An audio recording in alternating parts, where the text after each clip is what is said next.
Taste the Daily. எல்லாமே சிறப்பாக தான் செயல்பட்டோம், நிவாரண உதவி எல்லாம் கொடுத்துட்டோம் அப்படின்னு காமத் சார் சொல்றாரு. உங்களுடைய பார்வை என்ன சார்? அதாவது காமாட்சி நாயுடு ஒரு இது சொல்லிட்டு உட்கார்ந்து இருப்பது யார் அப்படிங்கிறது தான் இவ்வளவு நேரமா பேசிக்கிட்டு. அதாவது இது காமாட்சி நாயுடு சார் வந்து ஒரு பதிவு செஞ்சார் கொஞ்ச நேரத்துக்கு முன்னாடி. குடிமராமத்து பணி என்ன செஞ்சாங்க அப்படின்ட்டு. சென்ற ஆட்சியில குடிமராமத்து பணிக்கு என்று அன்றைய முதல்வர் திரு எடப்பாடியார் அவர்கள் ரூபாய் 1417 கோடி ஒதுக்கினார். இதை அது மூலியமாக குடிமராமத்து பணிகள் வந்து அந்த தமிழகத்தில் உள்ள இருக்கக்கூடிய 1829 ஏரிகள் வந்து தூர்வாரப்பட்டிருக்குது. அதுக்கு மட்டும் இல்ல, அந்த தூர்வாரத்துக்கு மீண்டும் இந்த மழை காலங்கள் இது பண்ண உடனே அந்த குடிமராமத்து பணி இல்லாத ப்ரிப்பேர்னஸ், ப்ரீ மான்சூன் ப்ரிப்பேர்னஸ், அதுக்கு என்று ஒரு 499 கோடி ரூபாய் இது பண்ணி அதுக்கு என்று ஒதுக்கி மிக சிறப்பாக செய்தார். காஞ்சிபுரத்துல மாத்திரம் 2000 ஏரி இருக்கு தெரியுமா உங்களுக்கு? காஞ்சிபுரம் மாவட்டத்துல மாத்திரம் 2000 இருக்கு. செங்கல்பட்டு மாவட்டத்துல 1700 டேங்க் இருக்கு. இவ்வளவு எப்படி பண்ணாங்க? சும்மா கதை விடாதீங்க. எல்லா அக்கவுண்ட்ஸ் இருக்கு என்கிட்ட. சட்டம் மூலமா நீங்க தகவல் அறியும் சட்டத்துல நீங்க வாங்கிக்கலாம். நான் எல்லா சட்டமும் வச்சிருக்கேன். என்னென்ன டெண்டர் கொடுத்தாங்க, எவ்வளவு அது சும்மா அந்த வேலையெல்லாம் இங்க விடாதீங்க. அதெல்லாம் தவறான தகவல் இந்த மன்றத்துல பதிவு பண்றாங்க. உங்களுடைய நீர்வளத்துறை அமைச்சர் துரைமுருகன் இப்ப நடந்த சட்டசபையில சொன்னார், குடிமராமத்து திட்டம் அருமையா, அதை பத்தி நான் வந்து குறையே பேச முடியாதுன்னு அவரே. நீங்க ஆனா அது நடக்கவே இல்லைன்னு பேசுறீங்க. நடக்கவே இல்லைன்னு நான் சொல்லலைங்க. 1000 கோடி பண்ணிருக்காங்க. ஒரு டேங்குக்கு 100 கோடினா கூட எவ்வளவு பண்ண முடியும்? 2000 டேங்க் பண்ண முடியும்னு வச்சுக்கோங்க. நான் தான் சொல்றேன், காஞ்சிபுரத்துல 2000 டேங்க் இருக்கு. செங்கல்பட்டு மாவட்டத்துல 1750, 2 மாவட்டத்துல. அப்ப எப்படி பண்ண இயலும்? அந்த 1750 கோடியில இதெல்லாம் வந்து கதையெல்லாம் கிடையாது.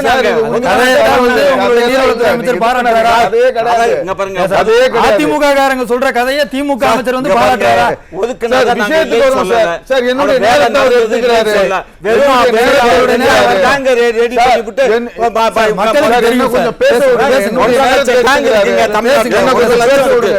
என்ன கொஞ்சம் பேச விடுங்க. ரெண்டாவது, இன்றைக்கு வந்து அந்த பாதிக்கப்பட்ட தென் தமிழகத்துல 2 அமைச்சர்களை பொறுப்பா போட்டுக்கிறாங்க. அந்த 2 அமைச்சர்கள், ஒரு அமைச்சர் அந்த பகுதிக்கு சம்பந்தமே இல்லாத அமைச்சர் கே நேருவை பொறுப்பா போட்டுக்கிறார். அவரு நேற்றுக்கு பேட்டி கொடுக்கிறார். திருநெல்வேலி அந்த பஸ் நிலையத்துல நீர் இது பண்ணதுக்கு ஆக்கிரமிப்புகள் தான் காரணம். இதே திருநெல்வேலி பஸ் ஸ்டாண்ட்ல, இதே ரயில்வே ஸ்டேஷன்ல போன வருடம் இதே டிசம்பர் மாதத்துல இதே போலதான் வந்துருச்சு. அப்ப என்ன பண்ணாங்க? அந்த ஆக்கிரமிப்பு 1 வருஷம் இருந்துச்சு இல்ல, அந்த ஆக்கிரமிப்பு எல்லாம் அகற்றலாம் இல்ல. அப்ப என்ன பண்ணாங்க? திரும்ப திரும்ப வந்துட்டு இருக்காங்களா? அப்படித்தான். அங்க 26 வணிக வளாகம் இருக்கு. 26 வணிக வளாகங்கள் இருக்குது. 102 கட்டிருக்காங்க. அதை நீங்க வந்து அகற்றணும் சார். நீங்க அகற்றாத சார், உங்களால செய்ய முடியல. அதுக்கு ஏதோ மட்டும் நீங்க வந்து உங்களால செய்ய முடியல. இந்த அரசு செய்ய முடியாது. பைய தூக்கி என்க்ரோச் பண்ணி போடுறீங்க. அந்த என்க்ரோச் பண்ணி நேரு அவர்களே ஒத்துக்கிறார். ரெண்டாவது, இவ்வளவு பெரிய ஒரு மழை வெள்ளம் அந்த தென் தமிழகத்துல வரக்கூடிய அந்த சமயத்துல 2 அமைச்சர்களை போட்டா போதுமானதா இருக்குமா? தூத்துக்குடி இருக்கு, திருநெல்வேலி இருக்கு, தென்காசி இருக்கு, அதுக்கப்புறம் அந்த சைட்ல இருக்கக்கூடிய பல்வேறு இதெல்லாம் கிட்டத்தட்ட ஒரு 5-6 மாவட்டங்கள் இதனால பாதிக்கப்படுறாங்க. 2 அமைச்சர்களை போட்டு வச்சுட்டு அங்க இருக்கக்கூடிய மனோ தங்கராஜ் எங்க போனாரு? மக்கள் எல்லாம் கேக்குறாங்க, மனோ தங்கராஜ் எங்க போனாரு? அங்க இருக்கக்கூடிய தங்கம் தென்னரசு எங்க போனாரு? தங்கம் தென்னரசு அமைச்சர் எங்க சார் போனாரு? அவர் இன்னைக்கு போயிட்டு வேற எங்கேயோ ஒரு இடத்துல போயிட்டு ஒரு இது திறப்பு விழாக்கு போய் இது பண்ணிட்டு இருக்காரு. மக்கள் கேக்குறாங்க இதெல்லாம். அமைச்சர் எங்க போனாங்க? அங்க இருக்கக்கூடிய அனிதா ராதாகிருஷ்ணன் போன வருஷம் அவரே வந்து வீட்டுக்குள்ளார அடைஞ்சு வெளியே மக்கள் கேட்கிற கேள்விக்கெல்லாம் மரியாதை இல்லையா சார்? இல்ல, மக்கள் கேட்கிற கேள்விக்கு மரியாதை. மக்கள் யாருங்க? மக்கள் எல்லாம் இங்க கேட்கிற மாதிரி இந்த மக்கள் தானே அங்கேயும் கேட்கிறது.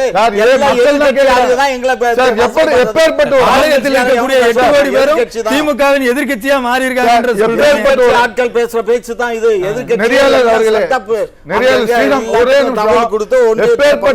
அவல நிலையில் இருக்குதுன்னா, ஐரபேரின்ற ஒரு இடம், அங்க இருக்கக்கூடிய ஐரபேரின்ற ஒரு இடத்துல ஒரு இறுதி சடங்கு செய்ய போன மழையில நடந்துச்சுட்டே போயிருக்காங்க. இறுதி சடங்கு செய்ய போன 53 பேர் அப்படியே நீர்ல அப்படியே வெள்ளத்துல மாட்டிக்கிட்டு அவங்கள காப்பாற்ற கூட முடியாத கடைசியில அவங்க பல நேர போராட்டத்துக்கு பிறகு அந்த இறுதி சடங்கு செய்த 53 பேரை வந்து அப்புறம் ஒரு பல்வேறு கட்ட போராட்டங்கள் செய்த பிறகு அவங்களை மீட்டு எடுத்துருக்காங்க. யாரு ஒரு அவல நிலை இருங்க, உண்மையை சொல்லுங்க, யார் மீட்டு எடுத்தா?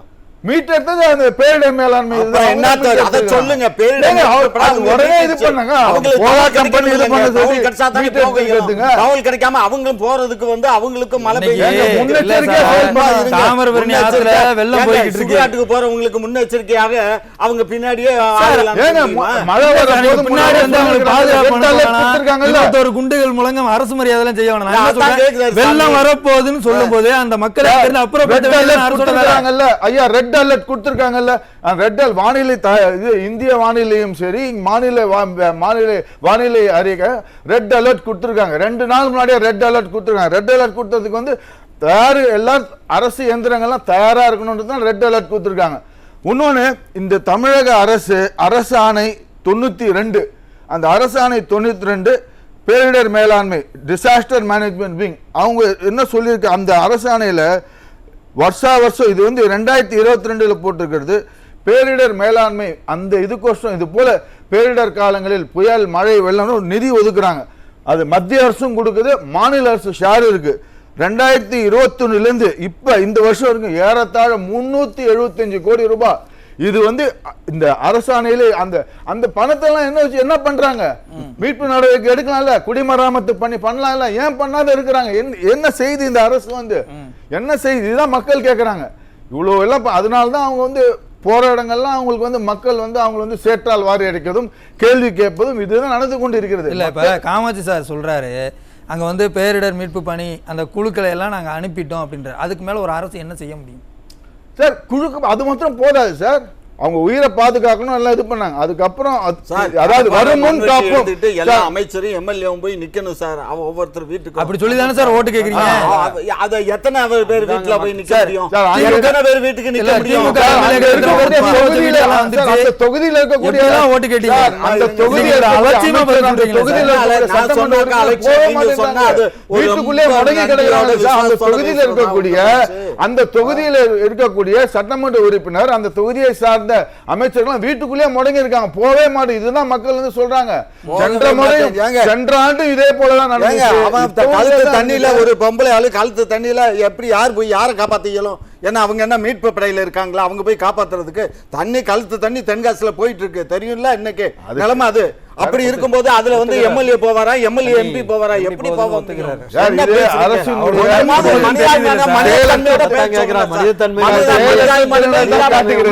அந்த பக்கம் இப்படி பொச்சாக்க நான் என்னங்க பேசுறது?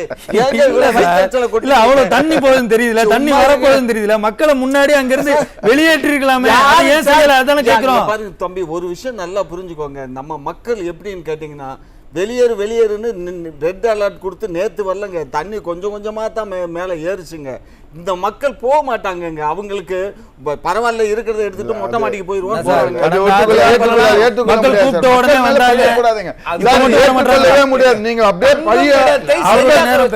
நீங்க மக்கள் மீது பழிய போடுறது மக்கள் ஏற்றுக்கொள்ளவே மாட்டாங்க.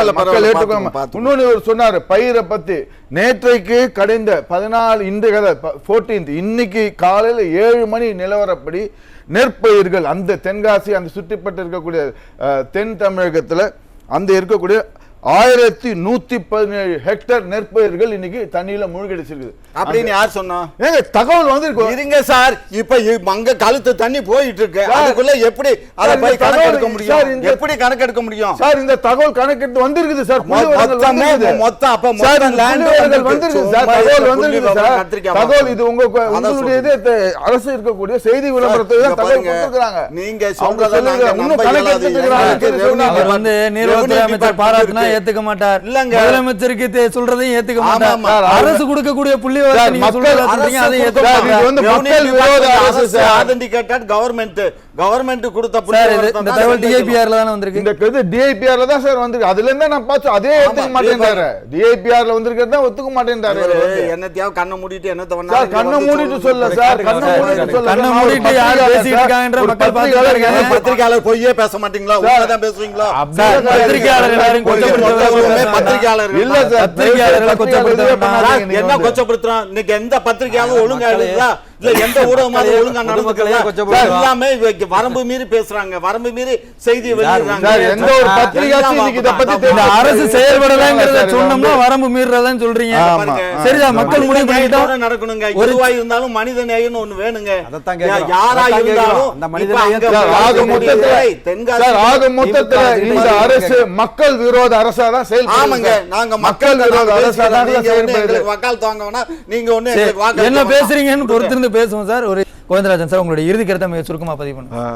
முதல்ல இதுவரைக்கும் உயிரிழப்பு வரல, அதுக்கு நடவடிக்கை எடுத்த இந்த அரசனுடைய நிலைக்கு, அவங்களுடைய துரிதமான நடவடிக்கைக்கு வரவேற்கப்படுகிறது, பாராட்டுகிறது. ஆனால் அந்த மக்கள் உடைமைகளை இழந்து அவங்களுடைய வாழ்வாதாரத்தை இழந்திருக்காங்க, அதுக்கு நஷ்ட ஈடு கொடுக்கணும். அதுக்கு என்ன எதிர்பார்க்குறாங்கன்னா மக்கள், இப்போ நாடாளுமன்ற கூட்டத்தொடர் நடந்துட்டு இருக்கு. இங்கே இருக்கக்கூடிய அனைத்து நாடாளுமன்ற உறுப்பினர்களும் அழுத்தம் கூட நாடாளுமன்றத்தை முடக்கணும். எப்படி சென்ற ஆட்சியில் அனைத்து நாடாளுமன்ற உறுப்பினரும் நாடாளுமன்றத்தை முடக்கி தமிழகத்தின் உரிமைக்காக, தமிழகத்தின் நம்மளுடைய அனைத்து உரிமைக்கு எப்படி குரல் கொடுத்து இது பண்ணாங்களோ அதே போல் இப்போ இருக்காங்க. எல்லாரும் நாடாளுமன்ற கூட்டத்தொடர் அங்கே போய் அழுத்தம் கொடுத்து, இங்க சென்ற முறை நாடாளுமன்றத்தில் இதே சமயத்தில் இருக்கக்கூடிய அதிமுகவை சேர்ந்த ராஜ்யசபா எம்பி சந்திரசேகர் அவர்கள் நாடாளுமன்றத்தில் பதிவு செய்து தமிழகத்துக்கு கொடுங்கன்னு சொல்லி ஒரு இது பதிவு பண்ணியிருக்கார். இதே போல இங்க இருக்கக்கூடிய நாடாளுமன்ற உறுப்பினர்களாம் நாடாளுமன்றத்தில் அழுத்தம் கொடுத்து தமிழகத்துக்கு உரிய நிதியை பெற்று தந்து இந்த பேரிடருக்கு இப்ப 944 கோடி ரூபாய் வழங்கியிருக்காங்க.